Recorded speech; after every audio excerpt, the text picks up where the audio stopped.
stars, and that's who we are. We are voices. There's nothing to fear. Explode in your rear. Feel our voices.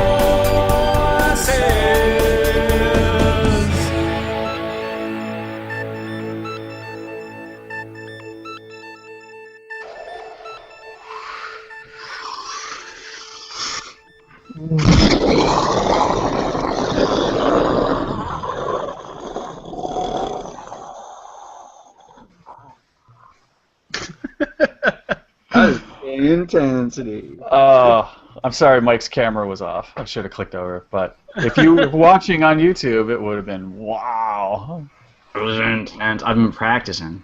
Yeah. It was very. It reminded me of Pink Floyd laser shows. You know, at the Planetarium? Planetarium. Those laser shows depressed the hell out of me. What? It's nothing but excitement. You're doing it wrong, Floyd man. depressed me, dude. I would walk out just like, I don't like it. They did so much of the wall, and the wall is depressing, and then they move on to the weird Pink Floyd, which there's actually some good songs in there, but it's just like it's not Pink Floyd. I mean, I'm looking at the little Carl. I'm looking at the little picture of Carl. I'm totally bullshitting. I've never been to that crap. Yeah, you're losing me because I love Pink Floyd. I love lasers. So. And you've never been to one of these? No, I haven't been because I don't have any planetariums to do that stuff near me. Like Pittsburgh's the closest one that does that. So. It's worth a road trip. I was actually planning on it, but then I got really super poor. So. Oh, I'm with you. Oh, it's just like the wall. Yeah. Didn't you post a thing that COSI was gonna make a planetarium or something? Yeah, COSI in Columbus is supposed to be reopening their planetarium. But I've been talking to some people who work there, and I've been like slowly suggesting like, hey, get Laser Floyd. It's like everyone will love it. Get Laser Floyd. Laser Zeppelin's pretty good too, and Yes. Laser Beetle's not so much. Or the one that they do in Pittsburgh that I really want to see is Laser Daft Punk. That might work. That might work. Especially if they do a lot of the Tron Daft Punk, stuff. Laser Daft Punk though. Yeah, that's very true. That would work. Hey, Vorons, that was Max, and this is Sherm, and you're listening to Voice of the Republic. That's right. You're listening to Ed. And Mike. And Carl. And Sherman Max. So say hi. Max. Sure, I am present here now. Yes, she's also a very well concealed conehead. Mm-hmm. Max introduction. Hi, I'm Sharp. Cool. How you guys doing tonight? Woohoo! That's right. Pretty good. Pretty good. Oh, I see. This is great. It's almost like having Siskel and Ebert on because we got high energy and then Max. Yeah. High energy and then depression dinosaur. Which is ironic because your name is Max, but you're anything but right now. Shrugs. Low end. The low end Max. Well, that's cool. We're really glad to have you on for our discussion of tabletop gaming. Yeah. And why don't we find out a little bit about our guests to see why they are here with us to talk about tabletop gaming? So. Yeah. Ladies first. Oh, well, thank you. My name's Sherm. I work at Kingmakers. It's a new board game parlor that just opened up in Columbus, beginning of this year. I have loved board games probably pretty intensely for about 5 or 6 years now, and this girl approached me with this idea to open it up, and I really felt like it was something that Columbus needed. I feel like it's needed all over, but they're popping up. They're coming little by little. We're taking over. So yeah, I basically felt like being a part of it was really important. So I quit my job, and here I am. Nice. Awesome. I love it that you did that. You guys need better strip clubs too, but I'm glad that you did it. That's my next venture. That'll be next year. It's like a dual thing. It's going to be board games and stripping. You could take it to the Shark Tank. Lap dances while you play Catan. Yeah. Can you call it woodmakers or Woodmakers? Hands yourself, Pally. Cool. So what's up with you, Max? So for my part, I've been playing Magic the Gathering since I was in elementary school, on and off. Recently, as of last year, I made it to the Pro Tour in Dublin, trying to go semi-professionally. Had 3 times as many wins as Brian Kibler in that particular Pro Tour, who's a mainstay pro, but that's why I'm here. It's a lot of Magic, Yeah. and board games on the side, and run a D&D game, Pathfinder. I all love kind of stuff. that! You're a pro Magic the Gathering player? I know nothing about what you do. Excellent! I could make everything up! That is awesome. I've even seen like T-shirts for that stuff. And oh my God, let's get into this show right now. Go for it. That's why we're here. Well, what was surprising to some of us is that even though we have operated in like the geeky world as Star Wars fans, as podcasters of Star Wars and everything else, and also as comic creators, so we go to a lot of conventions and stuff. What kind of took a surprise and tried to ignore for years, especially for me, was that tabletop gaming, really never like left, but has now recently just ramped up in popularity, whether it's Magic or D&D or strategy games or independent games, which are just popping up left and right. So, I mean, you guys have been a little more into it. So, has it ever gone underground? So Max, you've been playing since elementary school, but have you felt that flux or? Well, for Magic, the flux that I felt is when I stopped playing, because I was no longer in touch with what was happening and the scenes and whatnot. And when I was first playing, elementary school through high school, it wasn't competitive. It was what's referred to as kitchen table Magic. It's the kind of Whatever. My mom was good at that, man.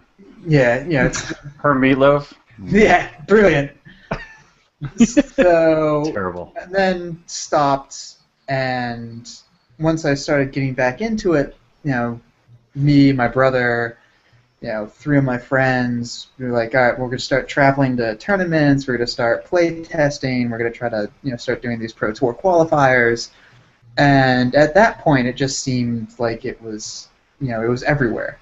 And I think reading articles and looking through the history, I think that Magic has really just been on the up, and in the past 2-3 years it's kind of exploded. I think the Wizards of the Coast has gone on record and say they've doubled their player base in like the past 4 years. Wow. I think it's always been there and it's always been going up, but the flux is whether or not I was actually involved with the game at the time. Mm-hmm. Okay. And I think what's really impressive is it's not just Magic the Gathering anymore as far as like the card games go, because there's also been an explosion in these living card games is what they call them, or also the customizable deck card games where it's a core set and it's not the individual boosters and starters like Magic the collectible card gaming does. So Game of Thrones is like that, where you buy like a box and it comes with every card in the set. And that's the booster pack rather than have to go and buy like 5-6 packs. And I think there's a lot of people getting in on those games, the customizable deck games, as kind of like a starter, and then they're realizing that these card games are really a lot of fun. And then also like games like the Munchkins and some of the other card games that I can't remember off the top of my head. But there's a lot of those card games now that are getting people into that mindset, and then they're seeing that Magic the Gathering is really, really deep. It has a legacy, and it's challenging, and I think that people are looking at that as kind of like the next step up from some of the games that they play that they start out on, and I think that has a lot to do with the popularity of Magic right now. Well, I think a lot of it too is just Magic becomes this end-all be-all because it has the the tournament level prize support. There are people that Magic is their job. But not everybody. I mean, that's not enough to boost the industry, of Magic card games. No, but I'm just saying that it becomes, if you start in Netrunner or Game of Thrones or Munchkin, and eventually you're like, well, where does that take you? And there really isn't any other card game that becomes the Magic just everything funnels into Magic because it's the only tournament-style card game that has the kind of prize support that is 5 digits. I just recently went to the Gamma Trade Show, and a lot of the distributors and game creators that were there are actually, I think, trying to push to make the other games be as accessible and as big as Magic. So that's fun to see, is that there is going to be, I think, because of the success of Magic, there's a lot more room to grow for these other games. And I'm really excited to see where they're going to go, because I know a lot of people are really excited about them. And like Carl was saying with the LCGs, it's really nice because you buy a pack and you know what you're getting. It's not like Magic where you're, like getting your next fix on looking through the cards and see if you get the one you want. You are buying a pack and you get it. So. Yeah, because that's one thing that always scared me away from Magic the Gathering was it was a money suck. And I mean, like, and all of these are a money suck to a certain level. I mean, if you look at like Lord of the Rings, Game of Thrones, for example, their LCG, there are so many booster packs for it, and if I was to jump in now, and it's only been out for like a few years, I mean, it's definitely not been around as long as Magic, but I'm looking at like $300, $400, $500 just to buy all the core sets and all the boosters, so it's still a money suck to a certain level, but I mean, it's just some people are more comfortable with that, and whereas like, Magic the Gathering can be an endless pit of money which you just throw money in and money and money, and you just accumulate more and more cards. So. Yeah, but with Magic the Gathering, you can make it your career, and you can make that back. I mean, that's one of the cool things about this evening's topic, this whole week's topic, is that whoever it is that you put together the show, brought on 2 people who have made their game their life. And I think that's phenomenal because, I mean, that's what we're trying to do with our comics, which seems to be fucking impossible, I gotta tell you.